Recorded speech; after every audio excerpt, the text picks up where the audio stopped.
I'm Greg Smith, and over the next year I'll be your guide around the world and back and forth through the ages as we discover the Catholic story and how the Church has preserved the faith once and for all given to the saints.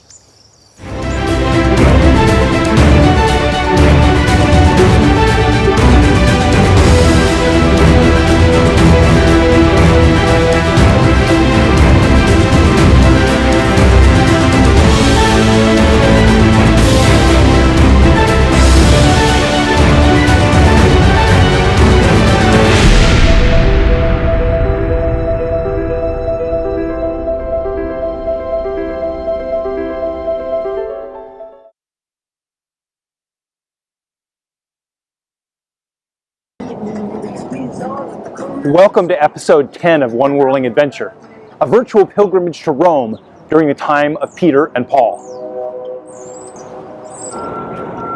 Now, we've done a virtual pilgrimage to Rome before. About 6 months ago, we did a pilgrimage to the 7 pilgrim basilicas of Rome. You can find it in the Lane Library archives. But this episode is going to be different because Rome was different during the time of Peter and Paul than it is today. There were no 7 papal churches. There was no St. Peter's, there was no St. Paul outside the walls, there was no St. John Lateran, there was no St. Mary Major. In fact, there were no permanent church buildings of any kind during the days of Peter and Paul. There were none of the other places that we regularly visit on Catholic pilgrimages to Rome. There was no Wednesday morning papal audience in St. Peter's Square. There was no St. Peter's Square. There were no Vatican museums, there was no Sistine Chapel, there were no frescoes by Michelangelo.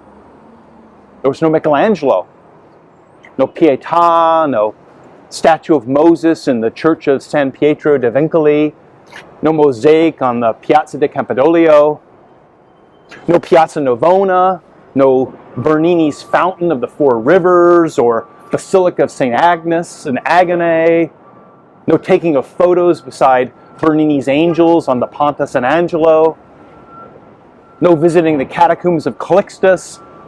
There were no catacombs with buried Christians in them at all. And most of the major tourist attractions that we enjoy visiting between locations on Catholic pilgrimage sites, there was no Colosseum. That wouldn't be built for 15 more years after the time of Peter and Paul. No Pantheon. That wouldn't be built for 60 years after Peter and Paul. No Castel San Angelo, 70 years after their time. You might be noticing a theme here. Peter and Paul were there just before the golden age of Rome sort of exploded. But there was no Trevi Fountain, no Spanish Steps. And for some tourists, the greatest sacrifice of all, no gelato. Now that's a major downer for any tourist to Rome, because if you're in Rome for more than about 2 hours and you haven't had gelato yet, you're doing it wrong. And yet, when Peter and Paul arrived in Rome, it was already known as Caput Mundi, the capital of the world, with a population of more than 1 million people inside the city walls. Some estimates put it at 1.5 million. I mean, as a city, it dwarfed anything in the known world at that time. In fact, anything that would be known in the world for another 1,500 years. The next biggest cities in history? Beijing didn't grow past 1 million until 1500 AD. London didn't pass 1 million until 1825. That's right, it took over 1,500 years for any city in the world to surpass the Rome that Peter and Paul arrived in, and 1,800 years for any European city to surpass the city that they knew. Amazing. And while all of the things I just mentioned weren't there yet, what was there was remarkable. The Forum, the Palatine Hill, the Mamertine, the Circus Maximus, the aqueducts that provided water to 1 million or 1.5 million people. And during the height of the empire, all roads in the known world led to and from Rome, literally and metaphorically. I mean, the system of roads, of shipping lanes, of merchant marines, of ports, of communications, of political systems, control, culture. I mean, it's almost impossible to overstate just how Rome dominated the known world for the better part of 500 years, 5 centuries. I mean, in human history, no city has had that kind of significance, that kind of dominance for 5 continuous centuries. And if we consider the Roman Empire more broadly, It dominated, or at least heavily influenced, the known world for more than 1,000 years, 10 centuries. You know, eventually there might be something like that, but there hasn't been yet. And personally, I doubt there ever will be. Which brings us to the questions that I want to explore in this episode. And to be clear, I won't pretend that we can answer these in the time that we have. I mean, thousands of books and courses and academic careers have been spent for 1,000 years trying to answer these questions. But we'll at least touch on them tonight, and we'll take a stab at them. Number one, why did Peter and Paul go to Rome in the first place? Number two, what did they find when they got there? Number three, what difference did Peter and Paul make there? Number four, what happened to Peter and Paul there? And number five, what legacy did they leave?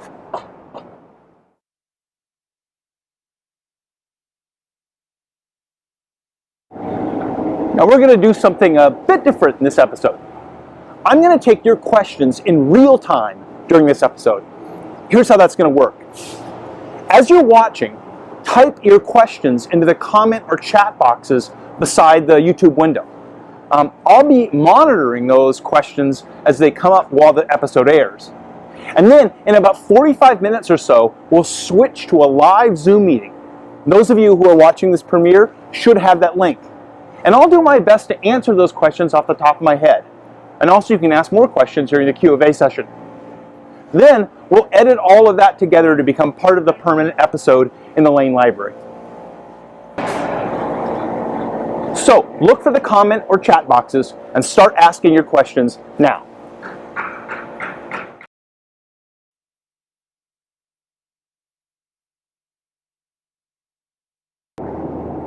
Why did Peter and Paul go to Rome? Well, I think the obvious answer is that God wanted them to, that was part of God's plan for the spread of the church, to be witnesses and take the gospel to all nations, to the very ends of the earth.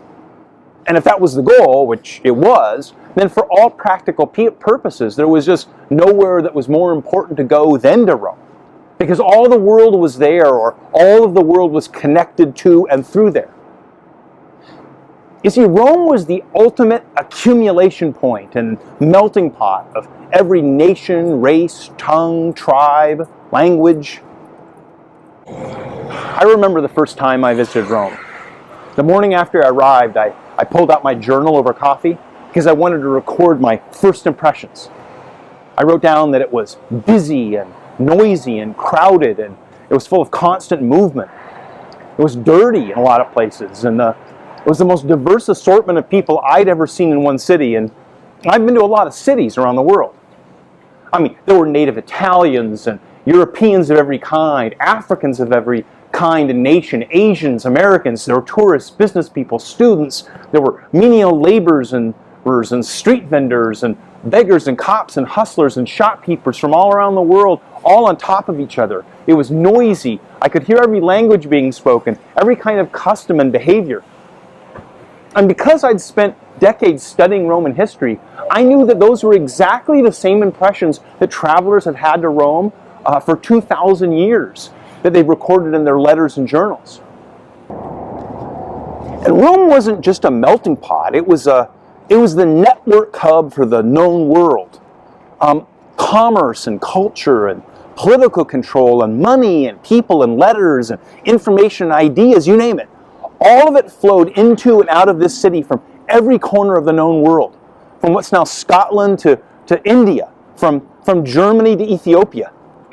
Except those weren't even countries at this time. I mean, you could travel from the border of India to the Rock of Gibraltar, from Ethiopia to England, without ever crossing an international border, or ever leaving an area where you're under the rule of Caesar. Or past where troops and product and mail and ideas were flowing into and out of the Caput Mundi, the capital of the world. So, because Peter and Paul had been given a mission to take the gospel to the nations, to build a church that would reach and save and unite the world, they followed all the roads of the world to Rome. To say that all roads led to Rome wasn't an exaggeration. The Roman Empire spanned almost a hemisphere of the globe, and the skeleton that held it together was the roads it built. The Romans built 50,000 miles of hard-surfaced highway, connecting the Tigris-Euphrates river system to Scotland and Germany to North Africa. The Roman legions, government officials, and trade moved rapidly across this network.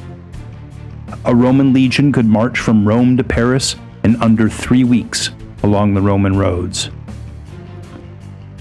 The roads were superbly engineered, graded, crowned for drainage, grooved for wheeled vehicles, bridging rivers and spanning mountains. Along them were an intricate system of forts, inns, and facilities for changing horses. The network of roads connected Rome to anywhere in the known world. It wasn't just armies and trade and information moving along these roads, day and night, like the arteries and veins in the circulatory system of the empire. Ideas moved along them, spreading virally to every city, every province, to the edges of the empire and beyond, down to Ethiopia, to India, to China. Christianity spread along these roads to every corner of the world. The apostles moved along them. Peter and Paul and the other apostles spread the gospel along these roads. Their letters to and from the new churches springing up throughout the empire moved along these roads. And Peter and Paul followed these roads to their hub, to Rome itself.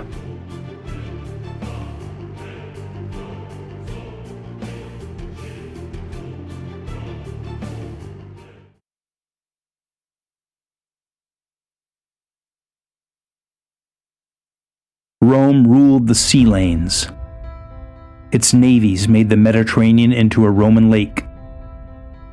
Its merchant marine and trade ships connected the empire into an integrated economy. 135 tons of grain were shipped from Egypt to Rome every year in these ships. Wool and 10 from Britain. Pottery from northern Africa. Weapons and art from Syria. Fish and timber from the Black Sea. Roman ports were wonders of the world. The world didn't learn to build ports like them for another 1,500 years. And along these sea lanes moved the gospel. Paul sailed on his missionary journeys. On his last journey to Rome, he sailed on a Roman freighter. The integrated economy and culture of the Romans meant that the apostles could spread the gospel quickly, and the good news moved from port to port.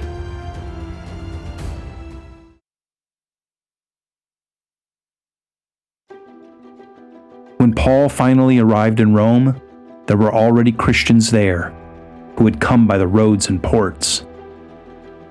The Romans held this empire together with astounding infrastructure. They moved water hundreds of miles from sources in the mountains to supply their cities. Roman organization and engineering built an integrated culture, an integrated world. It allowed people to be concentrated into hundreds of cities throughout the provinces. The apostles went where the people were. Christian churches were where the people were. And that meant that the gospel spread rapidly. Christianity was first an urban religion. Peter and Paul moved through this highly advanced world. The good news of Christ moved along these roads, through the sea lanes, to where the aqueducts sustained sophisticated cities with water. But the apostles brought the water of life.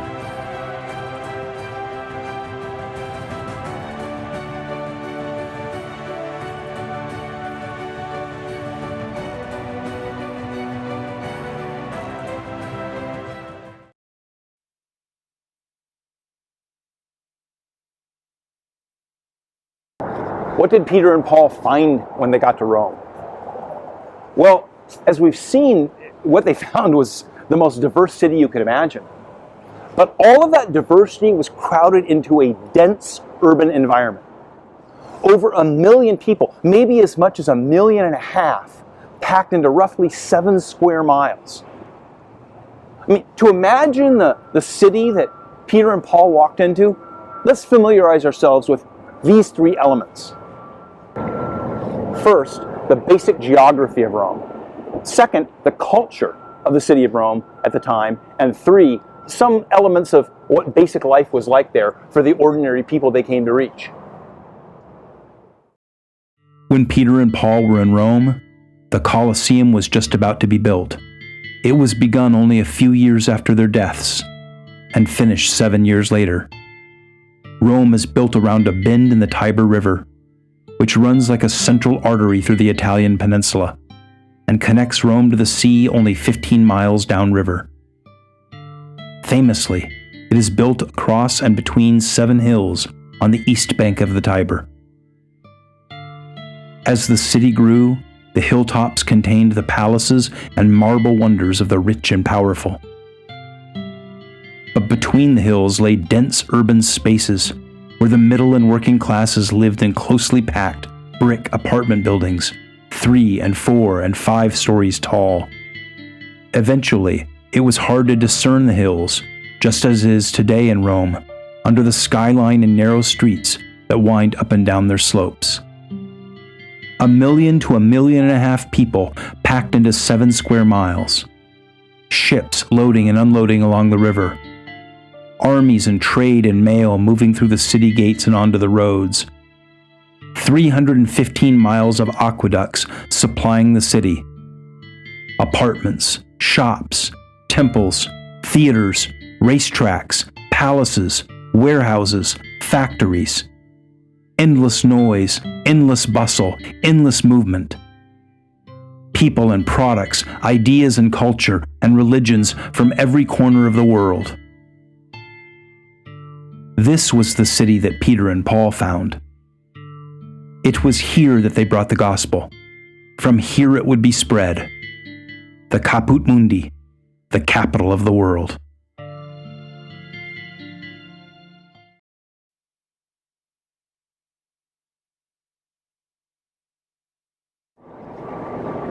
What difference did they make there?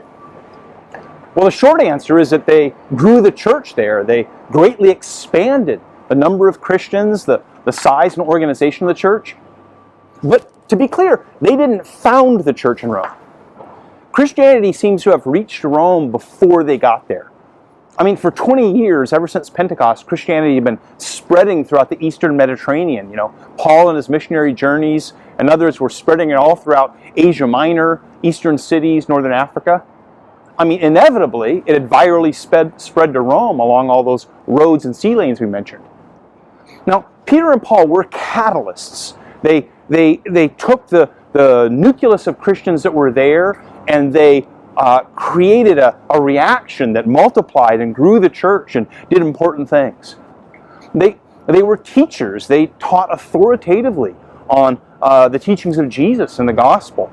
And so they grounded the church in Rome. They were builders and organizers who began to organize the first set of what we would call clergy in the city and organize the first of what we might think of as congregations in the city. And so, what they did is they laid a foundation upon which the church would grow, not only in their lifetime, but in successive lifetimes, lives of successive bishops of Rome. I think in some ways the real question is why they were such catalysts in Rome. I mean, why did their message, the Christian gospel and the church and their leadership have such an enormous impact and effect and so much influence in that city? And the answer, I think, has to do with the conditions and the culture of the city that we've been describing. I think Christianity appealed to Romans in that generation because it offered a number of things. First of all, it offered a new narrative, a sort of bigger story. At the macro level, Rome offered a grand narrative to its citizens. It offered a big story. It was a story of the glory of Rome and how they fit into it. But it didn't offer the individual a story much bigger than that. I mean, your life became caught up in the greater narrative of Rome. It's not unlike for us today, the choice between sort of the narratives of consumer capitalism, that your life is about sort of enjoying this material world and getting as much stuff as you can, or sort of progressive narratives in which the individual is subsumed to the notion of a growing progressive government that brings about whatever kind of utopia. In other words, the citizens of Rome had to choose between these narratives, none of which valued them in any sort of transcendent or transcendental way. None of them really valued the life of the individual. But Christianity came along and offered a sort of a bigger narrative. It was a narrative that said that there is a kingdom bigger than Rome, and it's more permanent than Rome, more glorious than Rome. It's everlasting, and it's a king more powerful and permanent than Caesar. And that was a compelling narrative. And it also offered the individual a new narrative, a new way to understand the individual's story in life. Because it's no longer just about choosing either what you can accumulate or accomplish in this life as a person, or how you fit into some sort of grand progressive narrative. It was really about you as an individual partaking of everlasting life, that the resurrection sort of transformed your understanding of yourself, that what you did in this life wasn't just shadows in the next, that what we were doing in this life was permanent, it was eternal, and the choices that we made added to glory. And those were transformative sort of narratives. They changed the story for, I think, ordinary people about what they believed about their society, their culture, and themselves. I think, if anything, the second reason they had such an impact in Rome to that generation is it gave Romans a new way to understand the meaning of human life. I mean, Christianity taught that people were made in the image of God, which meant that individual humans, whether free or slave, rich or poor, male or female, Roman or provincial, young or old, all had inherent dignity. And that idea, it was a revolutionary idea, turned the Roman world upside down. Third, the Christian message that Peter and Paul brought to the city of Rome gave a new understanding to sexuality, marriage, and gender that transformed life.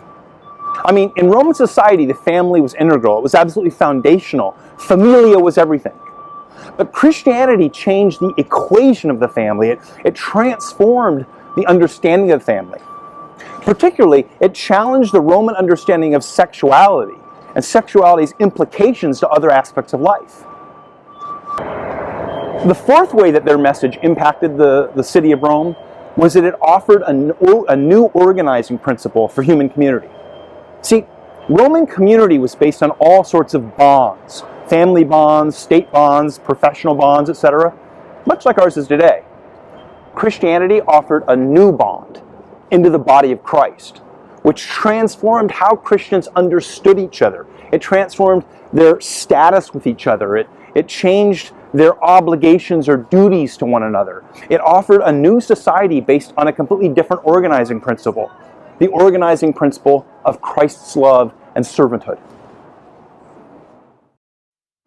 The first Christians were from every strata of Roman society: slaves and soldiers, tradesmen and businessmen, housewives and aristocrats. What brought them together were radical new ideas. That there was a kingdom greater and more permanent than Rome. Before Rome, Christ's kingdom was. After Rome, Christ's kingdom will still be. That Christ was a king greater and more permanent than Caesar. He shall reign forever, and even Caesar will bend his knee before Christ's name. And they were servants, even children of that king. Their lives were eternal, and so how they lived today, in the here and now, mattered for eternity. And they mattered as people, because they had dignity as children made in the image of God. Their gender and sexuality were gifts from God, grounded in that image. And those gifts came with responsibilities. Marriage and family and women had inherent dignity. and were to be treated sacramentally, not abused and cast aside, but honored and elevated. And they were bound together as servants of Christ and children of God. They were Christ's body, animated by his Holy Spirit. In that body, the distinctions of Roman class and trade and tribe were irrelevant, and so they were to love one another as Christ loved them. This made them a new kind of community within Rome, spread throughout the city. They were the church, and Peter and Paul were their teachers and pastors.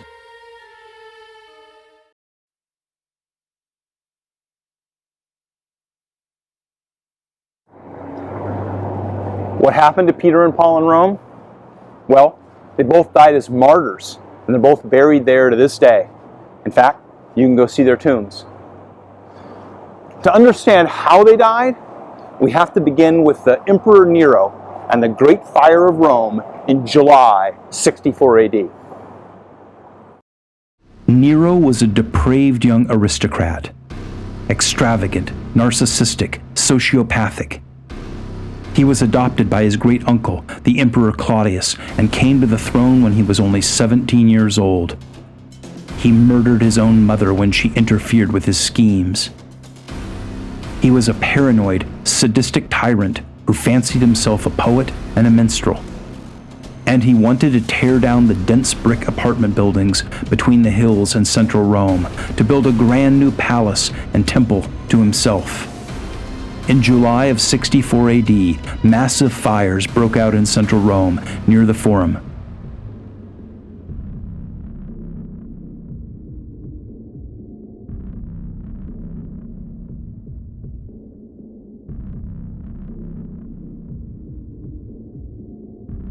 As Rome burned, he composed an epic poem about its destruction and glorious reconstruction, and accompanied himself on the lyre as he performed it for his entourage. The center of Rome was destroyed, exactly where Nero wanted to build his golden palace. But the people of Rome were furious and blamed him. Nero needed a scapegoat, and so he turned on this new religious group, the Christians, and blamed them for the fire, since they were not patriotic and didn't believe in the eternal glory of Rome. He crucified some, fed others to beasts in the arenas.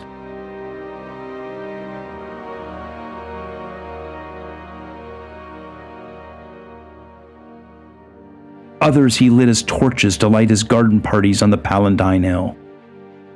Eventually, he rounded up their leaders, Paul and Peter.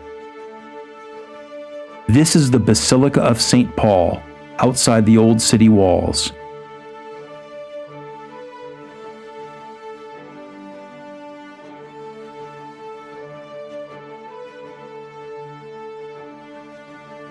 It is a shrine and monument to the ministry of the Apostle of the Gentiles.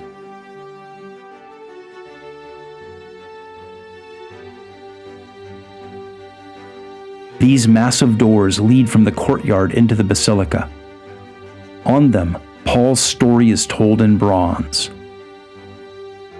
His persecution of the martyr Stephen in Jerusalem, his conversion on the Damascus Road, his joining the apostles, and finally, his beheading by the sword just outside the city walls. His body was brought here. As one moves through the basilica, one approaches his tomb.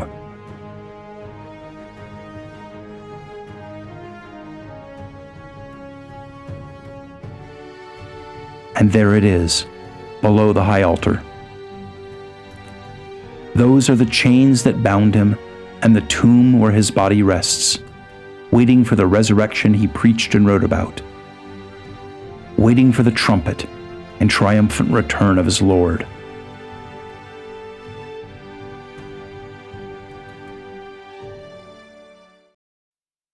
St. Peter's Basilica, across the Tiber from the ancient city. It's no accident that it sits here. For here was the circus of Nero, a horse and chariot racing track. It lay across the river against the Vatican Hill. Nero's circus ran east-west, exactly where the basilica and square lie today. It was here that Peter was brought to be executed before Nero. The last thing Peter saw as he was crucified upside down was this obelisk that the Romans had brought from Egypt in the center of the circus. The obelisk now stands at the center of the piazza. On it is written in Latin, "Christ conquers, Christ rules, Christ commands."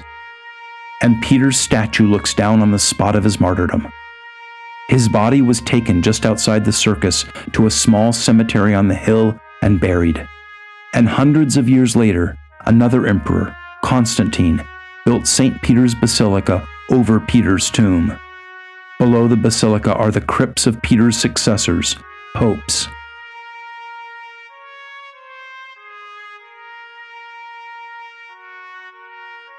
At the bottom, 50 feet below the altar, below the Clementine Chapel, lie Peter's bones.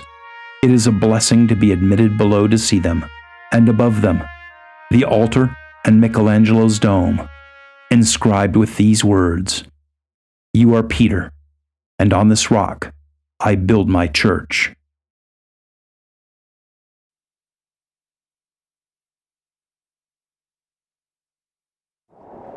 What legacy did they leave? Well, they left a city that is still the Caput Mundi, the capital of the world, at least for the Catholic Church. And I would argue, although my Protestant and Greek Orthodox friends would strongly, maybe even violently disagree with me, that it is still the Caput Mundi for Christians and for Christianity. It's still the Caput Mundi for me. It still feels like the capital of the world for me because the most important thing in my life, next to my marriage and my family, is my faith. And in a lot of ways, my marriage and family is inexorably tied up with and intertwined sacramentally with my faith. So really, I think it's the most important city in the world. And the reason why it is the Caput Mundi is because it is a city of Peter and Paul. I mean, their influence, their blood, literally their bodies, their apostolic authority are in its soil and will be for all time.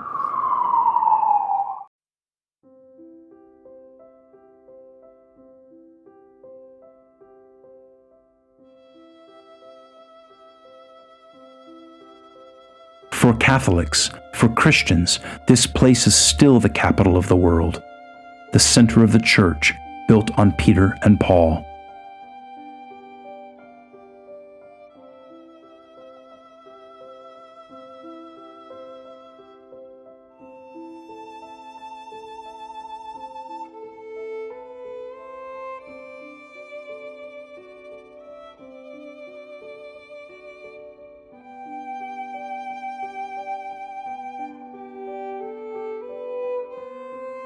Millions come here. Some come as pilgrims, many come as tourists. They want to see a celebrity pope, but he is the successor of Peter, the steward of the keys of the kingdom, until the master returns.